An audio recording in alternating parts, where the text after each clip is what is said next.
Bonjour, aujourd'hui je réponds à l'une de vous qui me demande comment gérer ma peur de tout détruire, ce que j'ai enfin réussi à reconstruire après mon divorce. S'il y a bien un domaine dans lequel on n'a aucune garantie, c'est en amour. La peur n'évite pas le danger. Et pour autant, il y a bien une façon de vous prémunir de cette peur, de vous prémunir de cette souffrance, de vous prémunir de cette douleur, de ce manque, de cette attente, de ce doute, de ce manque de confiance, de ce besoin de réassurance. Mais est-ce que tu m'aimes? Et oui, je t'aime. Ah bah oui, mais si tu me le dis alors que je te l'ai demandé, c'est pas vraiment vrai, bah arrête de me le demander. Une possibilité de s'épargner de tout cela, c'est de ne pas vivre une relation amoureuse, c'est de ne pas vivre une histoire d'amour.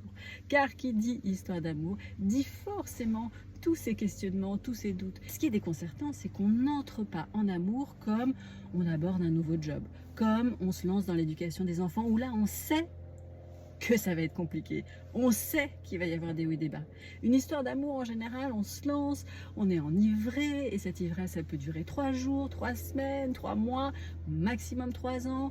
C'est merveilleux. Au moment de la redescente, et là, il y a deux possibilités. Soit on se dit, c'est pas le bon, et à ce moment-là, on chausse nos lunettes qui vont confirmer cette nouvelle croyance, en étant agacé par le moindre bruit de bouche, sa façon dont il tousse, même parfois sa façon de tourner les pages du livre, et là, c'est le début de la fin.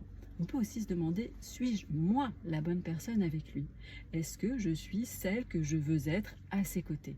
Et donc au moment de cette fameuse redescente, il est temps d'écrire une deuxième histoire, mais peut-être avec la même personne. Certains d'entre vous me disent, oui, mais il y en a marre du jeu, fuis-moi, je te suis-moi, je te fuis. C'est pas un jeu, c'est une logique humaine. Vous avez beau adorer l'éclair au chocolat, si je vous le sers matin, midi et soir, vous allez être très heureux les 3 premiers jours, peut-être.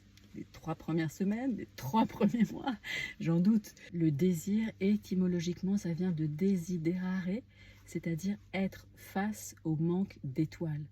C'est le manque qui va susciter le désir. Entrer en amour, ça n'est pas du calme plat.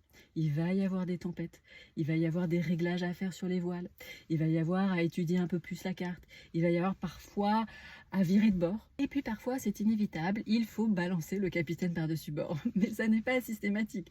Et méfiez-vous, si vous le balancez par-dessus bord, il va falloir reprendre la barre.